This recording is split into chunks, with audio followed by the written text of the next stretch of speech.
I do believe that we're on. It is Friday afternoon, approximately 4 o'clock in the afternoon, and this is Doc with docgettochild and my hero, Boston Rhynes. He's a man that does everything for our community. He's our activist. He's our news journalist. He's our newspaper. Brother Rhynes is kind of like our all in all. He's here for everybody in this city. He goes out to the jails and he visits the people out there and the problems that they may have. He goes to the churches and he makes various speeches at different times on different occasions. He goes out with the NAACP and he stands and he gives out these very, very important speeches on issues, that's current issues that's involving our lives. I don't feel that Brother Rhynes get the credit that he's due from any of us, from the degree that he should get it. Organizations have a tendency to utilize Brother Rhynes in all the fundamental concepts of the beginning, from the foundations of issues that they bring. But when they get in the heartbeat of their issues, they seem to push Brother Rhynes to the side and overlook him, and they would grab some charismatic preacher or some dynamic speaker and put them in the spotlight because they're the head of a social organization. But they didn't do none of the footwork that was required to get them all there. I decided that I wanted to do an interview of my hero, my friend, my pal, and my blood brother, my spiritual brother, Brother Rhynes. It is indeed an honor for me to be given this opportunity to interview you. And I must say that I haven't met many people like yourself. How and why do you do the things you do? And when we get to certain meetings, people, you have to always get up and make yourself to be known, as well known as you are amongst these people that seem as if they be wanting to overlook the fact that you was the fundamental foundation of the start of them taking the stand. How did that make you feel, man? Let's talk about it. First of all, Brother Doc, I want to appreciate you, and everybody who watched this clip, I want you to know that I appreciate Doc Robinson. And I just came in a few minutes ago and he asked me, did I have my camera? He asked me would I consent to let him interview me, since I do it for everybody else. And of course I had to honor that because I love him just that much and I respect him even more. In trying to answer that question, it almost brings tears to my eyes, and the reason it is because I can't answer that question. I'm without words in that department. Personally, I feel that it's beyond me why people treat me the way that they do. I think that that is a divine calling that God put on my life, to be treated as the rejected stone among many precious stones. Perhaps in the eyes of those who push me to the background, see more precious stones than me. But at the same time, God have also allowed me to understand all the stones in the bucket. And therefore I know that when the Master of Masters and the Creators of Creators come, He will pick the stone out that He wants. And so I do what I do, short form, to be among the stones that He may pick up, although many may push me to the side. The Bible tells us behind the law that the stone that the builder rejected have become the head stone of the corner. And so I think I was called for this, Doc, to be rejected and criticized. And I'm not criticizing anybody. I have state representatives and politicians and preachers and pastors and bishops. I've always been pushed to the side. And I guess, as you say, you asked me, how did I get this humility? I think I get this humility through traveling not through, but in the tunnel of time. Because in traveling in the tunnel of time, these are things and obstacles I must face. If you notice, I said in the tunnel of time. I didn't say through the tunnel of time. As I travel in the tunnel of time with the hope of getting through the tunnel of time, I'm sure I'm going to go across and encounter a lot of more things. But getting back to your direct question, and I didn't want that to be a filler nor a roundabout answer. I'm going to get back on track. Short form is that I count it a privilege to be pushed to the side and disrespected and act as if though I'm of no value. I'm retired military, and I type commendation medals and discharge papers and achievement medals and airman performance reports for everybody. But one day, I walked into my boss, a lieutenant colonel, and I asked him a question. I say, sir, you know I'm worthy of a commendation medal. Why you never put me in for one? He said, Sergeant Rhynes, you deserve 3 commendation medals. He said, type it up. I typed it up, and I got my first one because I had to ask for it, while others get them because somebody else see that they're entitled to. Wow. Next question, my brother. Well, man, you said something that is very, very deep, my brother. You mentioned the tunnel of time, and all of these things is trapped within that tunnel.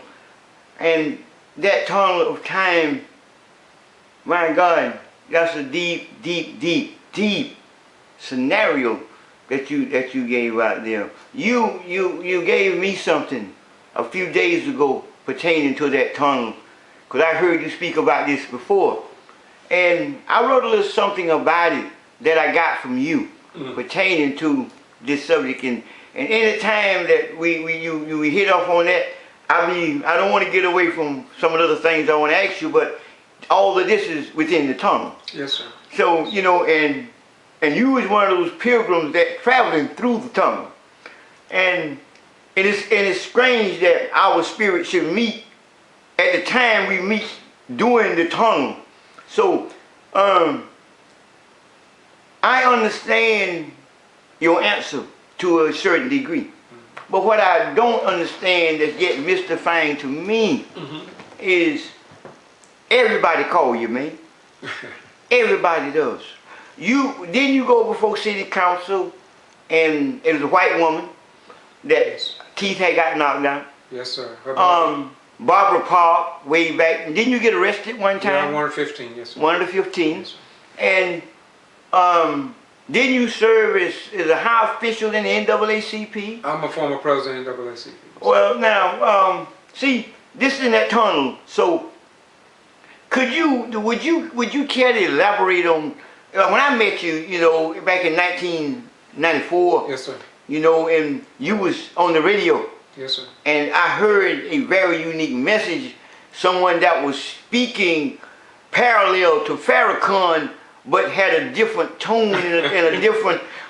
You know, some people are critical of Farrakhan. Yeah. Okay, but I'm not talking about no critics. I'm talking about Farrakhan got in depth truth to his message. Yes, sir. Okay, so we have to credit my brother for that. Yes, sir. And when a man come along and speak such plain truth, and the way Farrakhan would say them and lay them out. Now I'm a Baptist preacher, okay, and I don't find the faults, but my point is, could you please, this is your interview, elaborate on who you are as far as when I met you in '94, and then I find that you was preaching the same thing about economics and the economy back in 1989. Yes, sir. I was in the military, and I got here in Georgia in '75. And as I was telling the state president those other night over in Quitman, is that there was a Charles Demps, or one of the Demps brothers got shot over by the police officer, and I was out there on the street raising money and trying to get enough people to reactivate the charter in Lowndes County. That was in '75. '75, And I left here, and I was involved. In fact, I was involved with BCAG. That was way old civil rights organization, and locally. So anyway, when I came back from Germany in '89, I got on WJEM Radio Station with the Gospel John Herman Smith Sr. Then I went to WJEM. Once that station became open, the blacks owned it. I had to put my money with the black radio station rather than to the white station, because that's what I do. Blacks only? Yes, sir. Blacks own that station, so I had to come and join that station. And that's where I started spending my dollars with WJEM radio station. And that's where me and you was on the same station. But anyway, I started talking about keeping the black dollar in the neighborhood. And I started talking about if the Indians can come in our community, set up stores in our community, take our money to take care of their children and send it back over to India, then surely we should do likewise. I said we should not criticize whites for taking our money when we just give it to them. I said what we must do is reform the government and the Senate in our own head, and let us do what Jesus said. And Jesus said to love your neighbor as you love yourself. So that means one thing through my eyes, traveling in the tunnel of time. We must set up convenience stores in their community and take their money and bring it back into our community so we can build big churches, keep our children from committing crimes and breaking into convenience stores like they do by using the money that we give them. And so to me, I saw a greater concept of the teachings of Jesus. Now, going back to Louis Farrakhan, if I was on national TV, and this will be national because it's going to be on YouTube, and I say this, y'all look at me real closely, for you who hate Farrakhan, I am a product of Minister Louis Farrakhan. All right. When I came up from the sticks in South Georgia, I hated the fact that my skin was black. My lips was big. My nose was broad. And I didn't own and have what my white neighbors had. So I had an inferiority complex. My grandmother told me, you see a white woman walking on the right side of the street, you go to the left. If you see the white bus come by your house, get away from it, because they would throw bricks off and call you a lot of names. And so I endured that. But Minister Louis Farrakhan said this, and he quoted Elijah Muhammad.